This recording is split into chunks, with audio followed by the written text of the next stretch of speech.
Last time on Timber Wars. There were concerns that the spotted owl was a bridge too far and that it would bring down the whole Endangered Species Act. Hanging in the balance are vast forests and thousands of jobs. The Forest Service is barred from selling nearly 1 billion board feet of ancient timber under the 60-day restraining order issued by Judge William Dwyer. I guess it comes down to what's the most important, the survival of human beings or the survival of the spotted owl. I think that really is what we're looking at. On the other hand, I always felt like there were plenty of people speaking for humans. Somebody had to speak for the owls.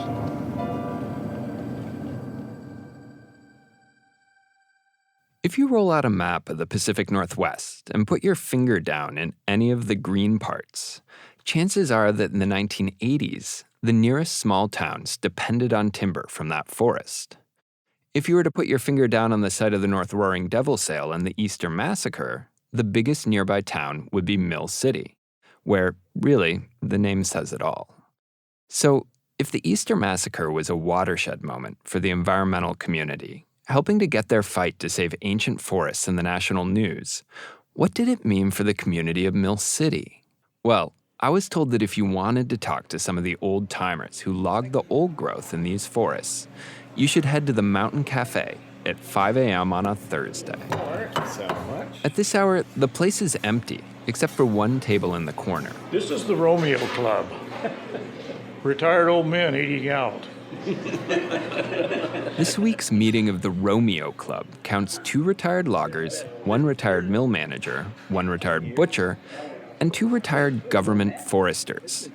Not that that's a badge of pride anymore in these parts. Man, he's ex-Forest Service. You don't have to say that. They're all sitting around a big circular table waiting for their food. And true to form, there's a lot of flannel and suspenders to go around. How long have you guys been meeting here on Thursdays? 10 years? There's probably more than that. There's been a coffee shop discussion table since I moved here in '74. And I know it was going on long before that. But back then, it wasn't just retired guys. In its heyday, Mill City had a couple cafes like this that would be full of loggers first thing in the morning, stopping in to fill up on coffee and eggs on their way into the woods. You know, everybody was here at least one day a week. Some people here were for 6 or 5. It changed.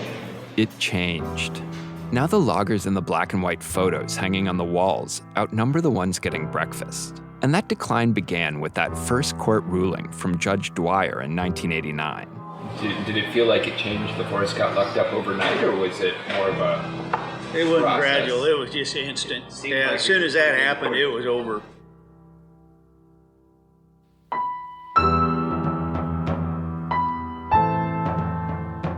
What does it take to halt a way of life? A Great Depression? A natural disaster? A pandemic? For folks in Mill City, all it took was a loose coalition of environmentalists, scientists, and lawyers. Armed with regulations and research papers, they turned the Pacific Northwest on its head and brought the timber industry to its knees. But like Newton's third law, for every action, there is an equal and opposite reaction. And the backlash against the owl was mighty. We're still dealing with it 30 years later. From Oregon Public Broadcasting, I'm Aaron Scott, and this is Timber Wars.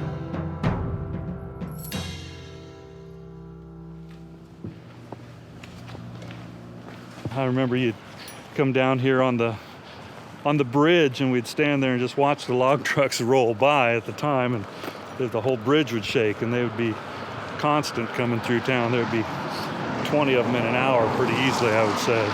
Tim Kirsch is giving me a tour of downtown Mill City. He's been mayor on and off since 2001. Back when I was in school here, graduated from high school here, I would say the majority of the boys graduating out of high school either went to work in the woods or into the mills, where they'd earn a family wage job at the age of 18. Tim spent 12 years working in the mill himself.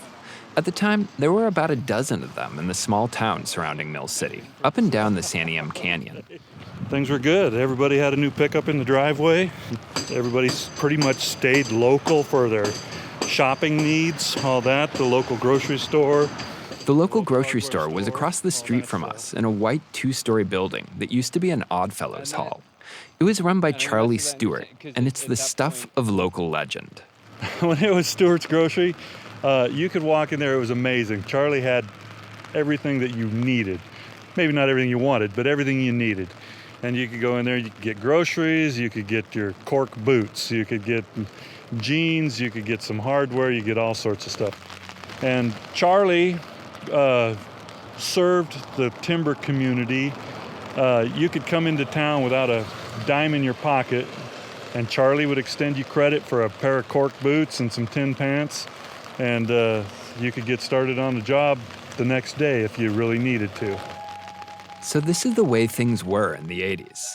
The surrounding Willamette National Forest sold more timber than any other national forest in the country, and everyone benefited. The local logging companies bought and logged the sales. The local sawmills processed the timber. And the local counties received a healthy cut of the timber sale revenue, which went to funding schools and roads. Then came 1989, and a protest not too far from where we're standing. Logging crews arrived at 5:30 this morning to find 30 protesters who sealed off the entrance to the site. Well, I was thinking build a wall between the two barriers of cars. This morning, a confrontation seemed possible. Do you want to be carried out or do you want to walk out? Save our loggers! Save our loggers! In the same month as the protest, judges paused pretty much all timber sales in federal forests in Oregon and Washington, the kind of sales this area depended on, until the government could come up with a better plan to protect the northern spotted owl. It felt like a landslide was suddenly crashing down on the community. You know, it sort of blindsided all of us. I think that really sparked a fear in everybody around here, was that, you know, we really are standing to lose our jobs. This is Debbie Miley. She runs the National Wildfire Suppression Association. It's in a little office 2 doors down from the Stewart's Grocery building on Mill City's main drag. And her husband was one of the loggers working the North Roaring Devil sale. Yeah, it's dangerous enough to work in the woods without having to worry about somebody's going to spike a tree and somebody's going to cut into it and somebody's going to get killed. So it was scary on a lot of levels. That fear only grew after the Easter massacre, when national media started to descend on the area. I don't think we were prepared on how to deal with that. You know, we were not professionals in any sense of the word, and people were wanting to interview everybody. Reporters wanted to go into the woods with her husband. They wanted to talk to her children, and the coverage wasn't exactly flattering. Everyone told me no less than President George H.W. Bush singled Mill City out as a dying timber town. In other words, it quickly became clear they were losing the PR battle to a bunch of old trees and scruffy environmentalists. So folks like Debbie decided they needed to push back if they wanted to survive. There was a real grassroots movement among the workers in those mills, knowing that their livelihood was being threatened. And so there was a real push to find a way to bring all those folks together so that we had some kind of a unified voice. Debbie helped organize one of several groups that began to put out pamphlets and press releases and organize rallies in towns up and down the Northwest. If there was a court hearing, they were outside it with signs. If there was a political event, they were circling the block with their log trucks. A crowd of over 8,000 people jammed Pioneer Courthouse Square in downtown Portland for a pro-timber rally. Workers from all around the state were given the day off to protest proposed logging cutbacks. They even took the fight into downtown Portland to confront the environmentalists trying to shut down their industry. We're talking about jobs. Right. Okay, but there's also kids. There's also the future too. Environmentalists. Right now, it's important. Having problems with this owl. They're saying that this owl is a problem. Okay. Loggers and mill workers adopted yellow ribbons as the symbol of their movement, and they scored some big wins early on. Like when word came out that TBS was going to air an old-growth documentary produced by the National Audubon Society that was filmed around Mill City. The battle in the Pacific Northwest is part of a struggle that is, in fact, nationwide. The Audubon Society had landed Paul Newman as the narrator, and it wasn't just his fame. He'd actually played an Oregon logger in the movie Sometimes a Great Notion. So his flip was like a message about which side was winning. These people are in a rage over trees, old trees.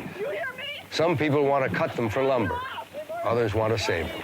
Not to be outdone, the Yellow Ribbon Campaign channeled that rage into a telephone network aimed at getting national advertisers to withdraw.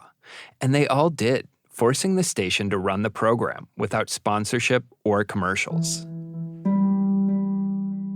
As the timber wars engulfed these small towns, it made friends out of enemies and enemies out of friends.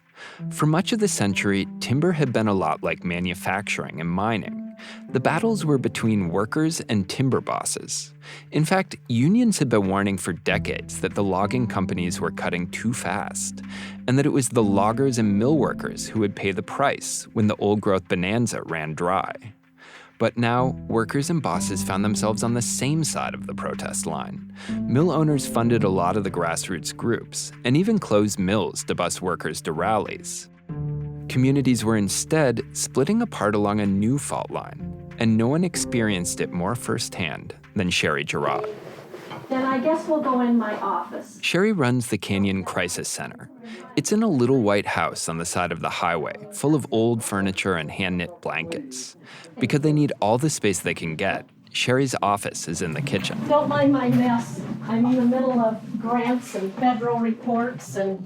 She comes from a third-generation logging family, and her husband, Jim Sherrod, owned a local grocery store. He was riding bicycles across the United States with his son for Dornbecker Hospital, and somebody went and put out the rumor that he was a part of the eco-terrorists.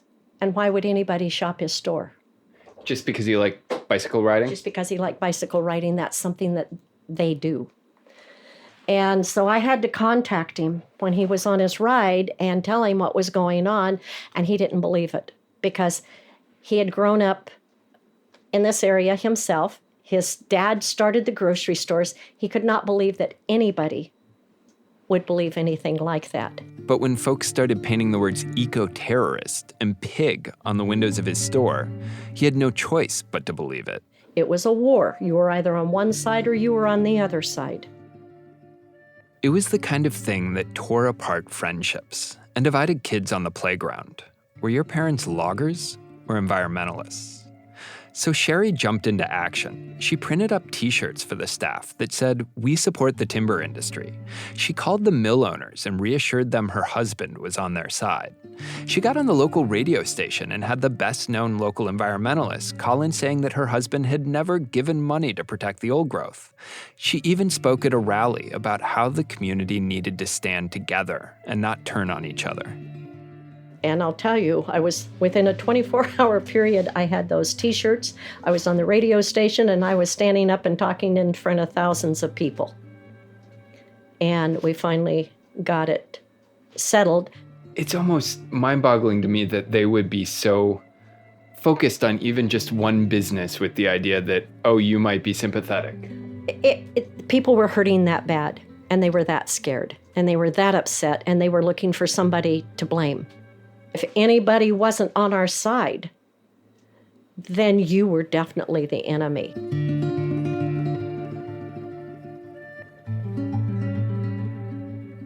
But one scapegoat rose above everything else, the northern spotted owl. Just as it became the mascot and the legal linchpin for the environmentalists, it became a symbol of everything the logging communities hated and feared. I don't think any of us want to see the spotted owl become extinct, but if it's us or the owl, then I don't care what happens to him. Folks started making bumper stickers and t-shirts that said things like, "Save a logger, eat an owl," and "Spotted owl tastes like chicken."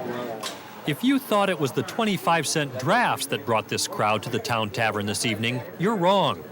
These loggers came for the spotted owl dinner special. Aren't you worried you might be eating the last of an endangered species here? Yeah, it is really worrying me because I'm an endangered species. Of course, the meat really was chicken. But remember how some environmentalists didn't want to list the spotted owl under the Endangered Species Act because they feared it could backfire on the law and hurt the fight to protect ancient forests? Well, it kind of did. Environmentalists are accused of turning the Endangered Species Act into a terrorist weapon to kill off the timber industry. It's a disaster. They're gonna shut the mills like this in Oregon and Washington down, period. It's nothing more than a glorified barn owl. The listing of the northern spotted owl made headlines across the country. The owl even landed on the cover of Time magazine. It seems like a straightforward thing, but looking back on the federal government's multi-year process of listing the spotted owl is like watching cartoon characters toss a ticking time bomb back and forth. First, the U.S. Fish and Wildlife Service said the owl wasn't really threatened, but then the courts said they were wrong. So then Fish and Wildlife admitted it was threatened, but didn't do anything about it. Then they went back and forth over how much old growth needed to be protected. And the whole time, the George H.W. Bush administration did whatever it could to delay and sabotage the process. Normally, this is the kind of bureaucratic stuff no one cares about. But in this case, it was nightly news across the Northwest, and local people cared deeply, and they actually felt like they could do something about it, at least at first. They had the hearings, and they had the hearings for the spotted owl thing to invite the public like that. Well, we stood down there for hours and hours to testify. Tom Fensel was one of the retired loggers around the table at the Romeo Club. I went to see him afterward at his home. Waited in line for 2 hours to testify, get in there and look over at the panel. That really made me, and half of them were gone or they were sleeping. Oh no, because so many people were testifying that it took so many all day, probably 1,000, maybe more than 1,000. When I got up there to testify, I said, well, you people ought to have a decency to at least wake up and listen rather than either be gone or sleeping. Well, that didn't go over very big, but it didn't change nothing. That sense of not having any say over your own future, that sense of not even being listened to when you're asking for help, that festers. And it grows. And in this case, it turned the Endangered Species Act into the poster child for government overreach, a status it holds to this day. Because never before had the protection of a single animal affected so many people, especially a motley owl that hides in the dank forest like a criminal. The irony, of course, is that the Endangered Species Act wasn't really what locked up the old growth to begin with. That was the National Forest Management Act. But that law was hard to understand, and NIFMA doesn't exactly make for punchy protest signs. So the Endangered Species Act became the smoky villain that got all the blame. And just as environmentalists feared, calls to repeal it echoed all the way from cafes in Mill City to the White House. I will not sign an extension of the Endangered Species Act unless it gives greater consideration to jobs, to families, and to communities. It is time to make people more important than owls. But loggers weren't just anti-endangered species. They were also becoming anti-science. You see, before the spotted owl, loggers had been working hand in hand with the Forest Service for decades, and they felt like they were doing a good job managing the forests, keeping them healthy and growing. But then in the 80s, owl biologists started showing up, hooting into the trees. Then the aquatic ecologists arrived, and then the soil scientists. They'd long been relegated to the back of the ranger stations. But as the environmental lawsuits went on, the role of scientists became more and more prominent to make sure new timber sales wouldn't land in court, and their influence grew. They have all kinds of ologists. This is logger Jim Dolby back at the Romeo Club. And every one of those ologists, their main focus and mission is to figure out how to keep anything from happening. They call themselves specialists, and they specialize in the Forest Service out of cutting timber, what they do. And this is Alan Rains. He spent nearly 40 years laying out the local timber sales for the Forest Service. He tells the story of a huge storm in 1990 that knocked down big swaths of the forest. So his team went to work laying out a salvage sale so loggers could harvest the timber before the beetles moved in. We had over 100 million feet of salvage that we had laid out in that storm. And by the time the specialists got done, we sold about 11 million of the 100 million. It wasn't just all the time they'd spent laying out the sale, which was funded by tax dollars. It was all the potential timber money the local economy lost. And we laid hundreds of millions of feet of timber out and got it dropped. I mean, wasted money, just millions of dollars literally wasted. As the sales shrank, so did Alan's timber department. From about a dozen folks in the 70s until it was just him and a couple temps when he retired in 2009. He repeated several times he was happy to get out. By then, the Forest Service was nothing like the agency he'd gone to work for in 1970, and its relationship with logging communities had grown about as rotten as the logs the specialists left lying on the ground. But loggers had more problems than just the owl, problems that almost never get talked about today.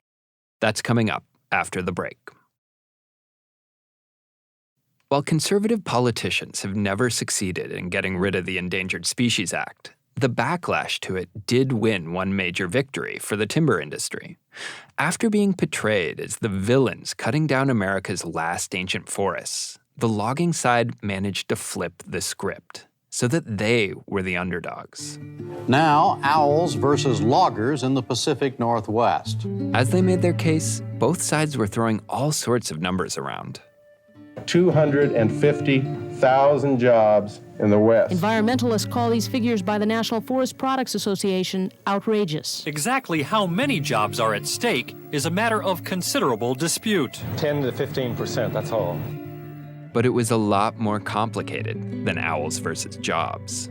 The timber industry was already undergoing massive changes that had nothing to do with the owl. An economic recession in the early 1980s drove a lot of mills out of business, and those that survived adopted new technology that resulted in even more layoffs. In the 1970s, it took 7 mill workers to turn 1 million board feet of logs into lumber. In today's modern, computerized mills, the same amount of timber creates 2 jobs or less. The recession also hammered the final nail in the coffin of what had once been thriving unions in the Northwest. The big corporations threatened to move their mills to the South in order to break the unions. Some broke the unions and moved anyway.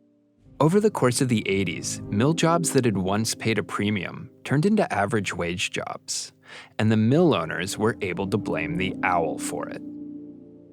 But perhaps the most controversial issue was log exports.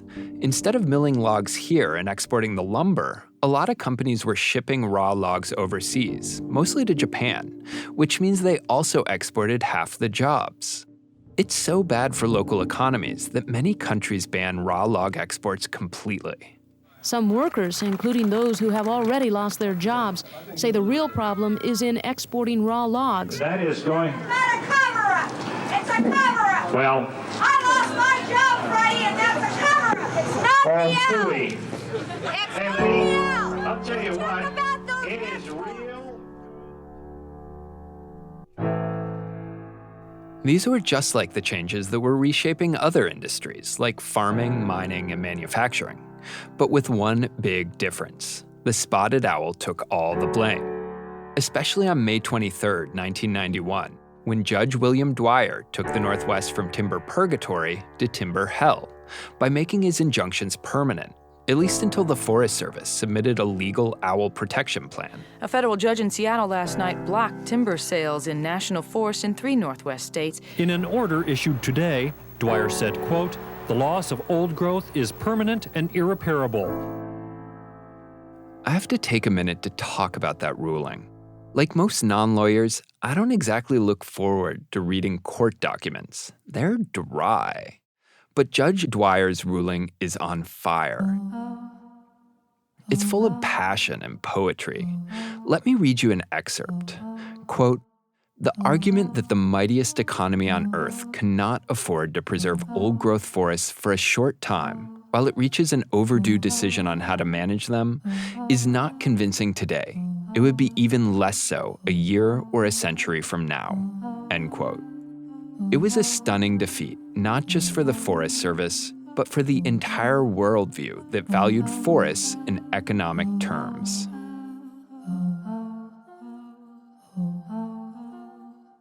For a lot of people in places like Mill City, the ruling meant that this work they built their identity around, this work they'd done for generations, it had been judged and found guilty. You know, I actually had my kids come home and when they were really young and say, well, you know, my teacher said, "You're a bad man, you killed trees." Randy Moberg is a fourth-generation logger. His family ran one of the bigger logging companies in town, and he also worked the North Roaring Devil sale. And I mean, that was the type of thing that went on. It got to be so bad that way, you know, that people, oh, you kill trees? You know, it was almost like you were afraid to say what you even did for a living.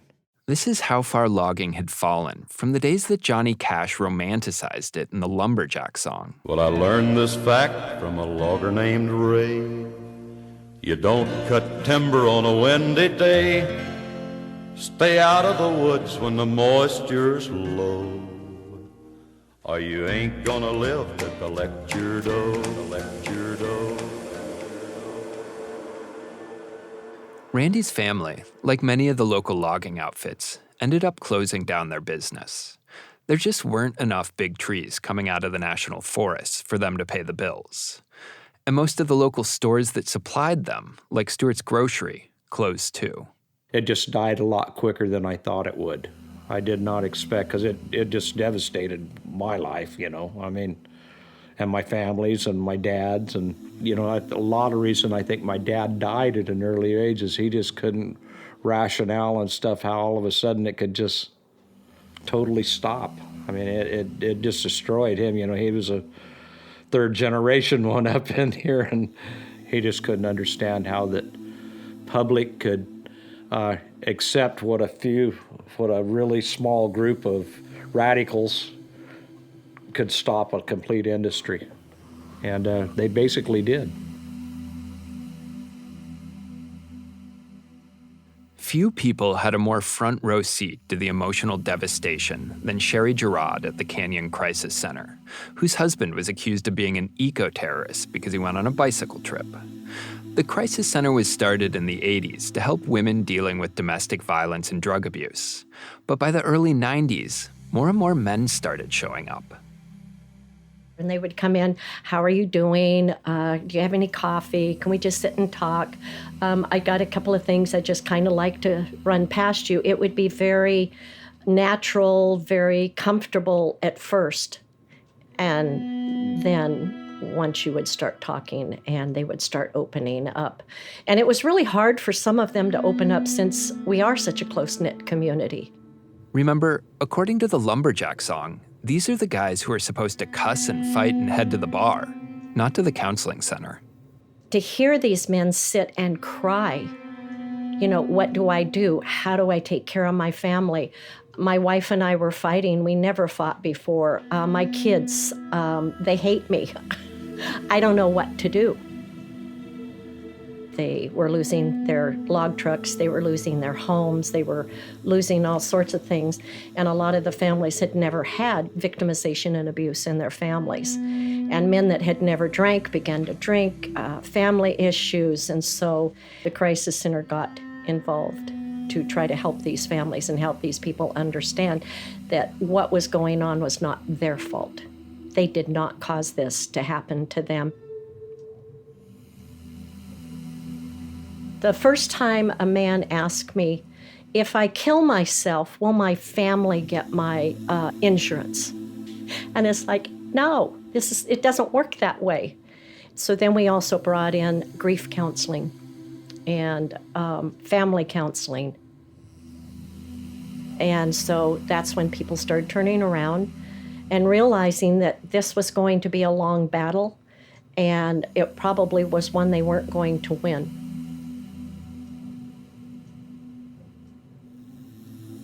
that point of someone who moved to Portland or Bend, or, they drive across this highway and look at this town. They're kind of like, oh, that's a rundown town. And then they look at the forest and like, oh, that's a beautiful forest. What don't they understand about kind of the price and who bore the price there? Well, what they don't understand is the bodies that were left behind. The people that actually made this be a beautiful community, and they take a look at it and they go, oh, that's a rundown community. It looks like a town that time forgot. Well, it wasn't that way. And it was because that somebody judged us wrongly that we paid the price for it. And we're still paying the price. And so for a lot of people, it's still very raw.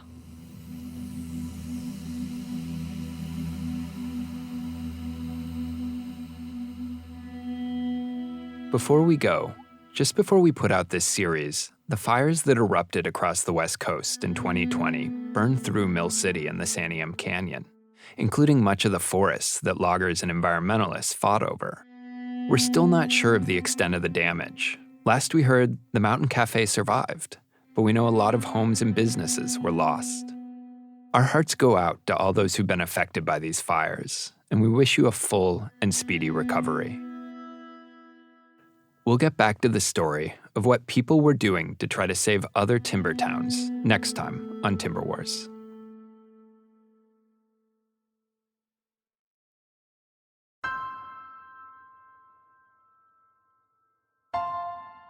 Timber Wars is reported and written by me, Aaron Scott, with editing by Peter Frickwright, Robbie Carver, David Steves, and Ed Yon.